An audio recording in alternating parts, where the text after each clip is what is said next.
Hello বন্ধুরা, প্রণব প্রিয়াঙ্কা ভ্লগে আপনাদের সকলকে স্বাগত। আজকে আমি আপনাদের সঙ্গে যে রেসিপিটি শেয়ার করব সেটি হলো চিংড়ি মাছ দিয়ে আলু পটলের তরকারি। এখানে দেখুন আমি পটলগুলো ডুমো ডুমো করে কেটে রেখেছি, আলুগুলো ডুমো ডুমো করে কেটে রেখেছি। আর মিক্সির মধ্যে আমি পেঁয়াজ, আদা, রসুন, লঙ্কা এগুলো নিয়ে পেস্ট করে নিলাম। তারপরে চিংড়ি মাছটা আমি নুন হলুদ দিয়ে মেখে রেখেছিলাম। তারপর কড়াইতে সর্ষের তেল দিয়ে ভালো করে চিংড়ি মাছগুলো ভেজে তুলে নিলাম। চিংড়ি মাছগুলো নাড়াচাড়া করে লাল লাল করে ভেজে নিলাম। ভেজে আমি চিংড়ি মাছগুলো তুলে নিলাম। তুলে ওই কড়াইতেই আবার সর্ষের তেল গরম করে তার মধ্যে ডুমো ডুমো করে কেটে রাখা আলু দিয়ে দিলাম।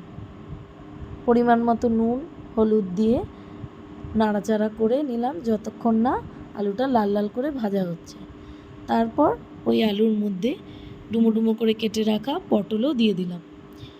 এবার আলু আর পটলটা বেশ কিছুক্ষণ ধরে ভেজে নিলাম। ভাজার পর আমি আর ওইগুলোকে তুলিনি, আলু পটলটা তুলিনি, তার মধ্যেই আমি যে পেস্ট করে রাখা মশলাটা করে রেখেছিলাম সেটা দিয়ে দিলাম। তার মধ্যে জিরে গুঁড়ো, লাল লঙ্কার গুঁড়ো দিয়ে নাড়াচাড়া করে চিংড়ি মাছগুলো ছেড়ে দিলাম। চিংড়ি মাছগুলো দেওয়ার পর অনেকক্ষণ নাড়াচাড়া করে ভালোভাবে কষিয়ে নিলাম।